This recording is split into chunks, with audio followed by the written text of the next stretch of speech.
Tuhan, Pak Gianto dan Bu Rina.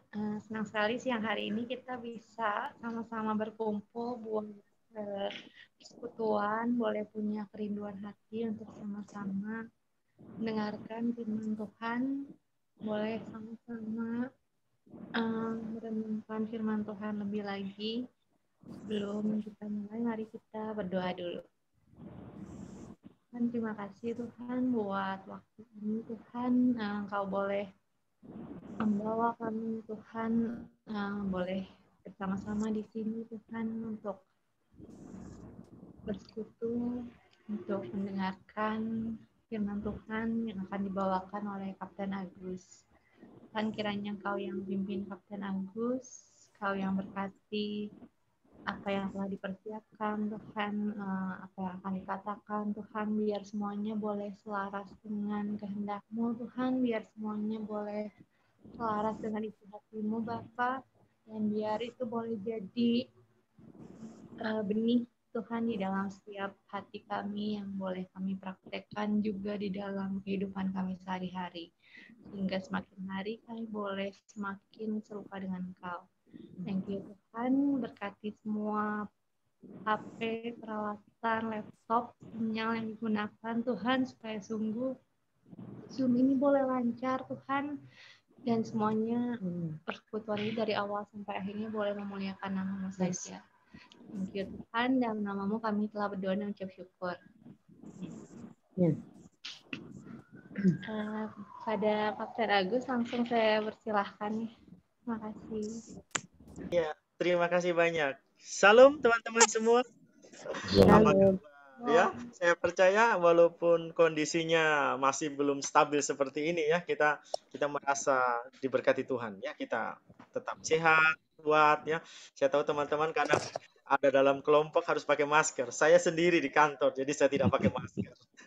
Kita bersyukur kepada Tuhan bahwa kebaikan Tuhan begitu luar biasa ya kita rasakan. Sebelum saya lanjut, boleh saya boleh tanya, saya diberi waktu berapa menit supaya saya tidak terlalu kepanjangan nanti. Karena saya juga mengerti teman-teman ada waktu istirahat. Berapa menit saya diberikan waktu? 30 menit, Pak. Wih, lumayan banyak ya. Sampai segitu ya. Supaya teman-teman ada waktu istirahat. Oke, saya minta izin untuk saya share screen seperti apa yang sudah disampaikan ke saya.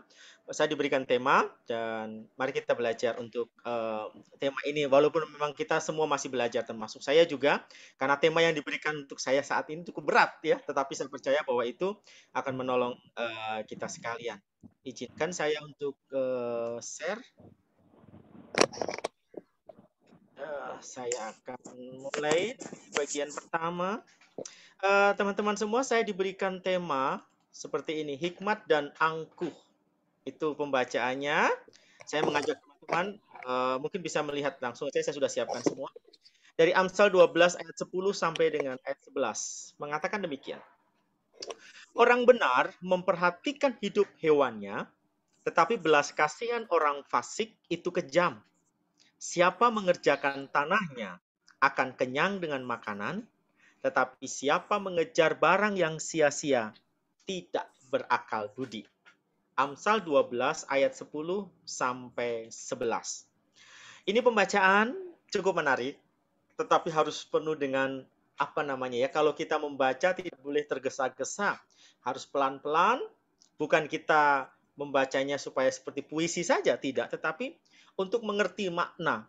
Karena Salomo memakai kata-kata yang penuh dengan makna di dalamnya. Sehingga ini tidak seperti tulisan-tulisan Rasul Paulus yang dengan notabene, dengan tegas menyatakan tentang sesuatu hal secara jelas. Salomo seringkali memakai gambaran, ilustrasi, kata-kata yang menjadi gambaran dari sebuah pernyataan yang ia ingin sampaikan. Sehingga kalau kita membaca Amsal, tolong untuk membaca dengan pelan-pelan ya. Tidak boleh harus cepat-cepat karena kita akan kehilangan makna di dalamnya. Nah, tema yang diberikan kepada saya adalah hikmat dan angkuh. Ada sebuah cerita begini. Ada seorang ibu itu marah kepada anaknya yang masih pemuda yang sedang mempersiapkan pernikahan karena dia sedang menjalin cinta dengan seorang wanita. Sang ibu ini marah karena sang ibu itu mengetahui bahwa calonnya ini, si perempuan ini, si wanita ini adalah seorang yang tinggal di panti asuhan. Jadi anak panti asuhan. Sedangkan si pria ini anak dari keluarga yang biasa ya, maksudnya bukan berasal dari tempat yang sama dengan si wanita.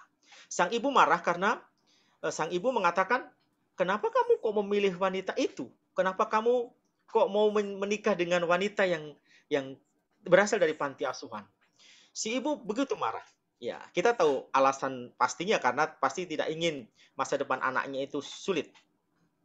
Tetapi kata-kata yang muncul di kalimat ibu itu sangat membekas di hati sang pria ini, anak-anak ini. Karena ibu itu mengatakan, "Kamu ini bodoh. Kamu memilih wanita yang keadaannya seperti itu untuk masa depanmu.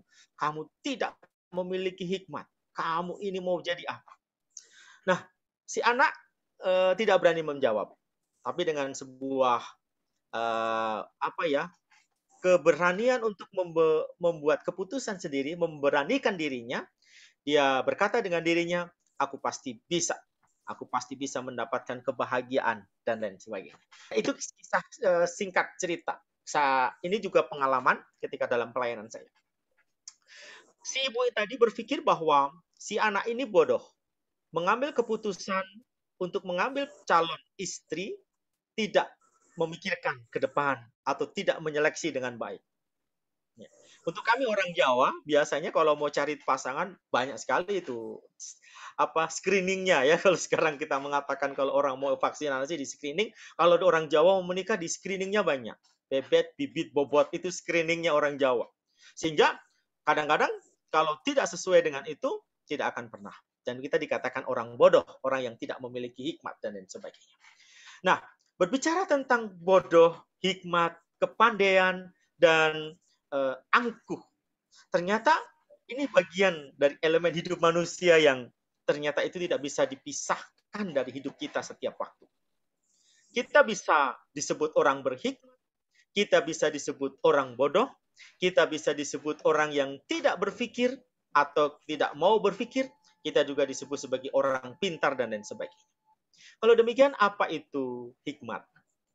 Nah, saya coba mengambil dari Kamus Besar Bahasa Indonesia. Hikmat adalah kebijakan atau kearifan. Bijak atau arif itu sama dengan hikmat. Sedangkan angkuh adalah sikap suka memandang rendah orang lain, tinggi hati, sombong, congkak. Ini pengertian yang saya ambil berdasarkan Kamus Besar Bahasa Indonesia. Saya mengutip cukup panjang, ada beberapa pengertian, tapi saya mengutip hanya bagian ini saja. Hikmat sama dengan kebijakan atau kearifan, bijak. Hikmat itu berasal dari bahasa Yunani, sophia, yang artinya kebijaksanaan. Dan hikmat di dalam pengertian secara umum kekristenan adalah kepandaian untuk menggunakan akal budi yang di dalamnya termasuk pengalaman dan pengetahuan serta kecakapan seseorang dalam bertindak. Saya ulangi, hikmat adalah kepandaian menggunakan akal budinya. Termasuk di dalamnya ada pengalaman dan juga pengetahuan dan kecakapan dalam bertindak. Itulah hikmat menurut kekristenan. Berarti hikmat itu kemampuan kita dalam menggunakan segala keberadaan hidup kita. Tidak hanya pikiran atau hati, tetapi juga tertuang dalam sebuah tingkah laku atau kecakapan bertindak. Sehingga orang dikatakan berhikmat bukan hanya saja dari ide atau keputusannya, atau dari kalimat ucapan. Tetapi orang dikatakan berhikmat, termasuk di dalamnya ada tindakan atau perilaku hidup. Jadi kalau orang dikatakan berhikmat, menyatu ide pikirannya, ucapan, dan tindakannya. Sama. Semua menjadi satu bagian yang menyatakan bahwa ia menggunakan pengalaman, menggunakan pengetahuan, dan tindakannya itu selaras. Jadi hikmat tidak saja sebatas pemahaman, mengerti, memiliki kemampuan untuk memutuskan atau menimbang perkara. Bukan hanya sekedar itu. Tetapi hikmat ternyata lebih luas lagi, yaitu kecakapan seseorang bertindak pun termasuk di dalamnya. Sophia adalah kata yang dipakai dalam bahasa Yunani. Sehingga kalau saudara mendengar ada nama orang bernama Sophia, artinya itu bijak atau hikmat. Nah, hikmat itu berasal dari Tuhan. Jadi orang tidak bisa mengusahakannya sendiri. Artinya menjadi kita berbijaksana sendiri nggak bisa. Hikmat itu berasal dari Tuhan. Anugerah Tuhan. Ayat 6 mengatakan, karena Tuhanlah yang memberikan hikmat. Dari mulutnya datang pengetahuan dan kepandaian. Di sini dijelaskan bahwa hikmat termasuk di dalamnya pengetahuan, kepandaian, kemampuan berpikir, akhlak. Jadi hikmat itu adalah sebuah keberadaan yang totalitas dalam hidup. Jadi kita tidak bisa mengatakan kalau orang berhikmat itu hanya sekedar pengetahuannya atau kemampuan berpikirnya, enggak ya, tetapi sudah total seluruhnya. Sehingga hikmat tidak bisa dipandang sebagai bagian, oh ini hanya cara berpikir atau cara mengambil keputusan, enggak. Tetapi cara hidup atau menyeluruh kehidupan orang percaya. Nah, hikmat itu berasal dari Tuhan. Dan kita dapat menerima hikmat itu kalau kita memiliki kehidupan yang disebut kehidupan takut akan Tuhan. Jadi, takut akan Tuhan merupakan jalan untuk kita bisa mengalami atau menerima hikmat. Tapi bukan berarti bahwa saya bisa membuat hikmat untuk diri saya sendiri. Atau saya bisa menjadi berhikmat dengan kemampuan saya sendiri. Tidak. Kepandaian tidak akan pernah membuat orang berhikmat. Akal budi yang tinggi tidak akan membuat orang berhikmat. Tetapi yang membuat orang berhikmat adalah takut akan Tuhan. Sebab takut akan Tuhan itu akan menjadi sebuah kekuatan untuk menjadikan pengetahuan, menjadikan kepandaian kita akan menjadi bagian yang harmonis dalam hikmat. Saya ulangi, kita tidak bisa membuat hikmat sendiri atau kita menjadikan hikmat sendiri dengan kepandaian kita, dengan pengetahuan kita. Tetapi takut akan Tuhan itu akan menjadikan kepandaian dan pengetahuan kita menjadi harmonis, menjadi kekuatan untuk kita bisa berhikmat. Jadi pengetahuan yang dimiliki seseorang bisa membuat orang tidak jadi berhikmat kalau tidak disertai akan takut akan Tuhan. Contoh yang paling terkenal adalah Hitler. Dia seorang pemuda dengan IQ tinggi. Kapasitas otaknya begitu besar sehingga dikatakan Hitler adalah orang hebat pada zaman itu. Tetapi karena kepandaian dan ilmu pengetahuannya ini tidak diselaraskan dengan hidup takut akan Tuhan, maka yang terjadi Hitler menggunakan kemampuan intelektual kepandaian yang tinggi untuk hal-hal yang tidak berkenan kepada Tuhan. Dia secara intelektual memang pintar, hebat, namun dia tidak menjadi orang yang berhikmat. Beda dengan seseorang yang mungkin ilmunya pas-pasan, biasa-biasa saja, IQ-nya sedang, tetapi ia memiliki hidup takut akan Tuhan. Tuhan akan menjadikan ilmu pengetahuan dan kepandaiannya itu menjadi sarana untuk dia menjadi hikmat. Jadi jangan dibalik ya. Artinya saya punya kesarjanaan, punya ilmu pengetahuan, punya pengalaman, punya talenta akan membuat saya berhikmat. Tidak. Tetapi takut akan Tuhan inilah yang membuat kita berhikmat. Sehingga seperti kehidupan para rasul. Petrus, Yohanes, Yakobus, dan teman-temannya. Secara intelektual awal mula mereka adalah seorang yang disebut nelayan. Yang punya kepandaian, punya intelektualnya sebagai seorang nelayan yang bisa ditebak seperti apa cara berpikir mereka. Tetapi hidup takut akan Tuhan mengubah kepandaian tadi yang sederhana tadi menjadi selaras untuk harmoni untuk menjadi orang dia berhikmat. Dia bisa memenangkan 3.000 orang, Petrus, lalu bisa memenangkan daerah Eropa. Itu karena Tuhan memakai kepandaian dan pengetahuannya sehingga menjadikan mereka berhikmat. Sebaliknya, kalau kemampuan kepandaian kita tidak dipakai dengan hidup takut akan Tuhan, maka justru itu bukan menjadi hikmat, ya, akan menjadi sebuah kesulitan untuk kita. Selanjutnya, dari Amsal 12 ayat 10 sampai 11. Kita akan belajar hikmat menurut bagian ini. Saya tidak lagi mengambil dari bagian-bagian lain, tetapi seperti yang diberikan kepada saya ayat ini. Ada 3 bagian utama dari 2 ayat ini yang akan kita pelajari. Ternyata hikmat menurut Amsal 12, pengertiannya adalah pertama, hikmat itu adalah milik orang benar. Yang kedua, hikmat membuat orang bertindak dengan benar. Dan yang ketiga, hikmat membuat berhasil dan beruntung. Amsal 12 ayat 10 sampai 11. Hikmat adalah milik orang benar. 2, hikmat membuat orang bertindak dengan benar. Dan yang ketiga, hikmat membuat berhasil dan beruntung. Saya akan menjelaskan secara singkat, ya, cepat ya, karena waktu juga. Yang pertama, hikmat adalah milik orang benar. Dalam perjanjian lama, yang disebut dengan orang benar adalah orang yang takut akan Tuhan, yang melakukan segala ketetapan Tuhan. Daud memakai kalimat orang benar dalam Amsal pasal 1 adalah mereka yang menjaga sikap hidupnya ini sesuai dengan ketetapan Tuhan atau ada di jalur Tuhan.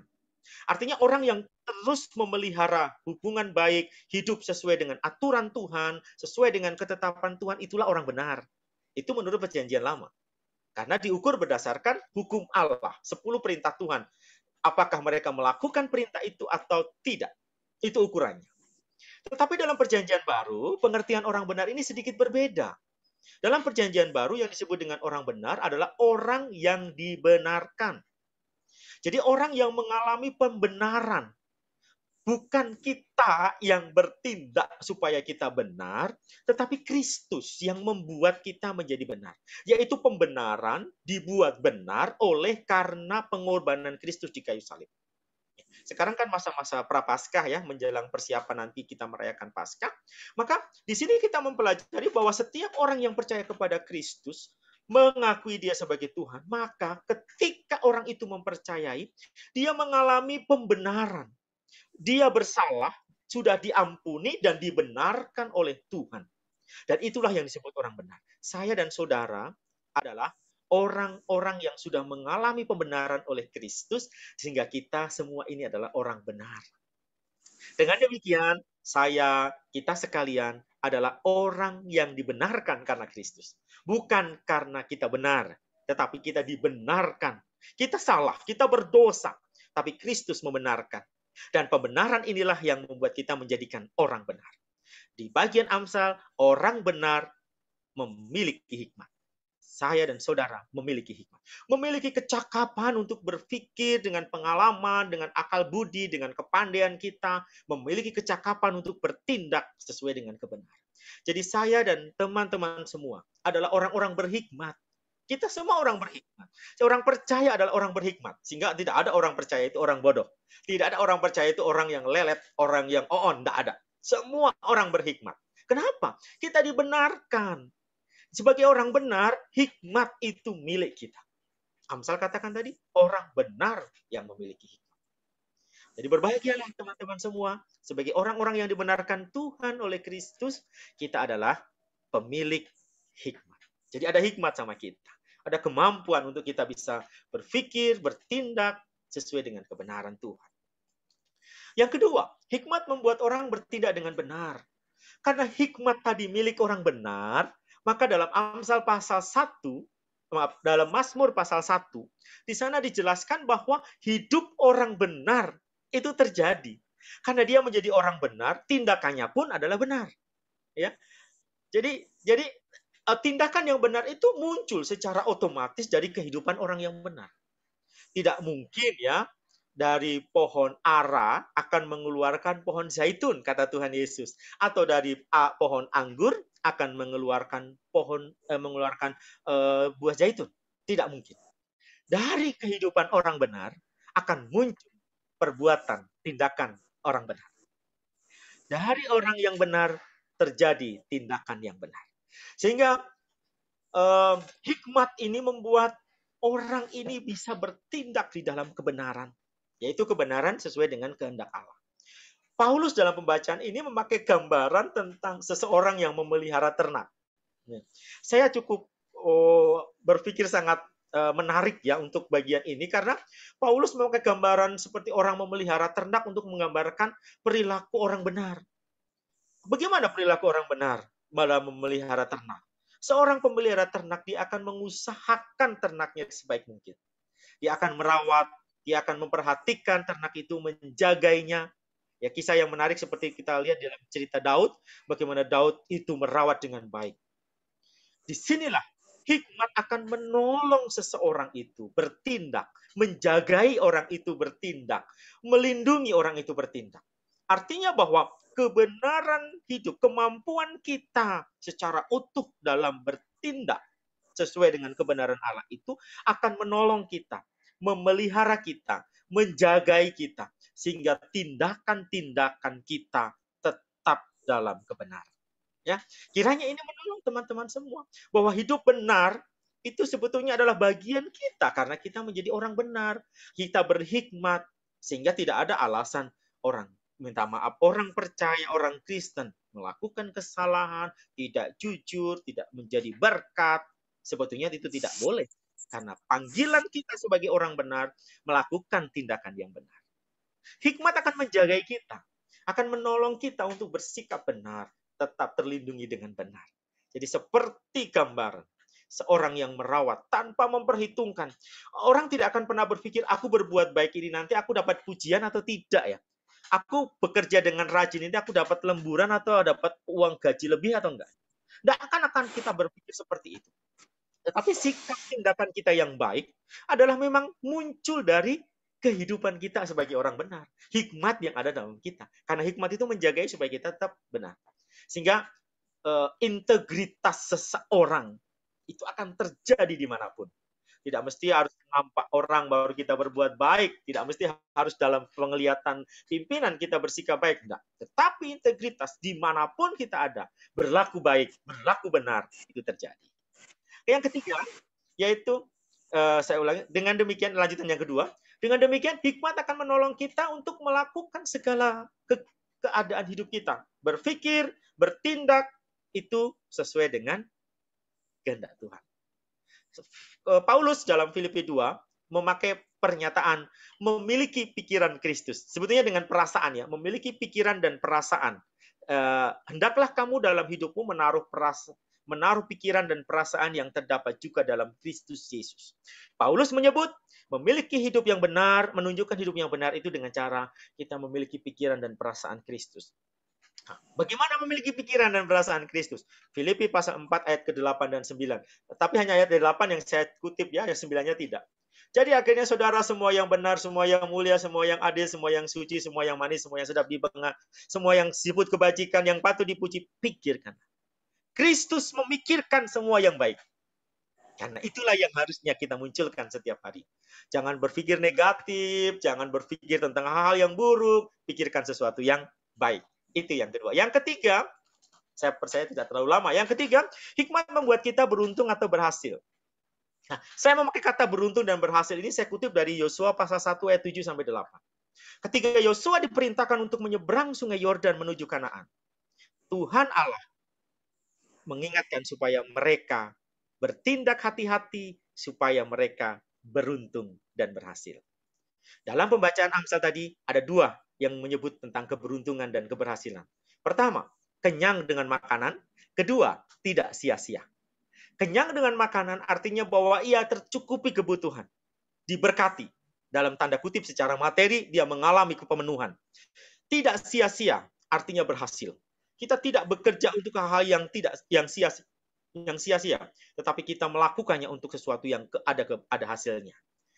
Saudara-saudara sekalian, ketika hidup dalam kebenaran, usaha apapun yang saudara lakukan, sekecil apapun, saudara akan tercukupi kebutuhannya. Saudara akan berhasil, tidak sia-sia. Ini jaminan Tuhan. Karena orang benar itu digambarkan seperti pohon yang ditanam di tepi aliran air yang menghasilkan buahnya. Itu pada Mazmur pasal 1. Jadi kita menghasilkan buah berhasil karena kita menjadi orang benar, karena dibenarkan oleh Kristus. Keangkuhan, ini lawan dari berhikmat. Keangkuhan adalah memandang rendah orang lain, merasa diri mampu dengan melebihi kapasitas, berlagak, sok, dan tidak bersyukur. Keadaan ini kebalikan dari orang berhikmat. Orang berhikmat bergantung sepenuhnya kepada Tuhan, karena ia mau dekat dengan Tuhan.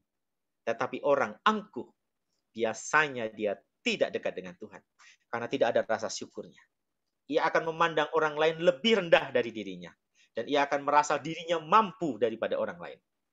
Dan dia berlagak, sok mampu, sok kaya, sok hebat, sok ganteng, sok cantik, dan lain sebagainya. Itulah tanda-tanda ciri-ciri orang angkuh.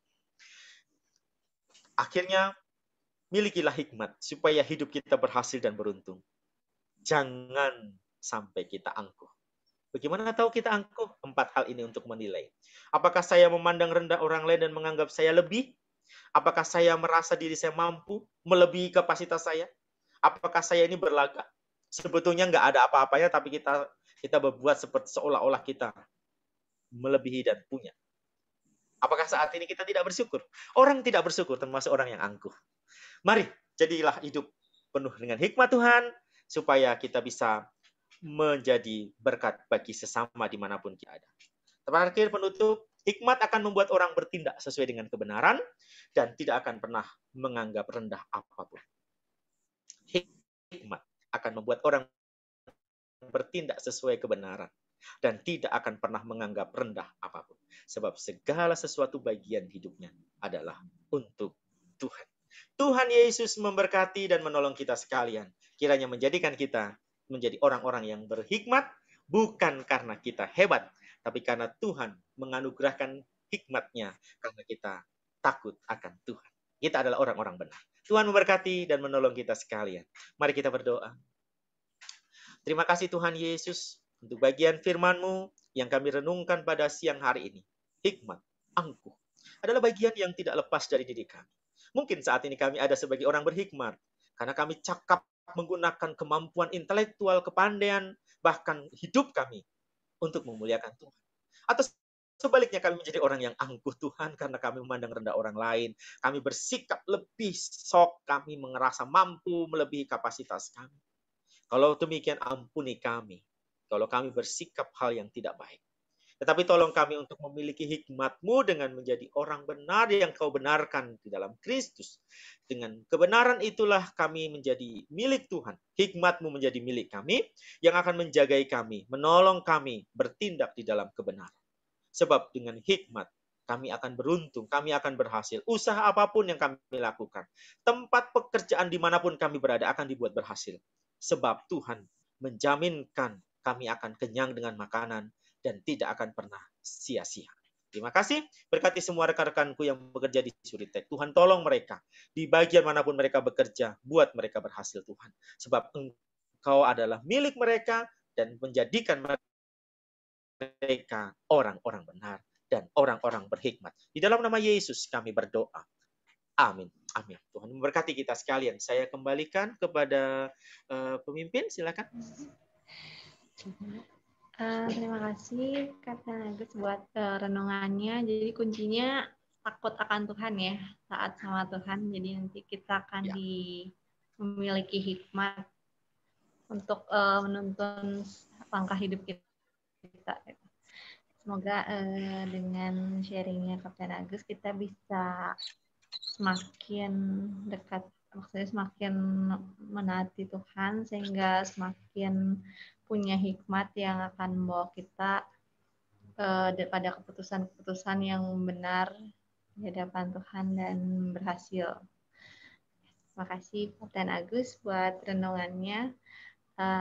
Terima kasih semuanya yang udah mengikuti persekutuan hari ini, siang ini, udah meluangkan waktu di tengah-tengah istirahat.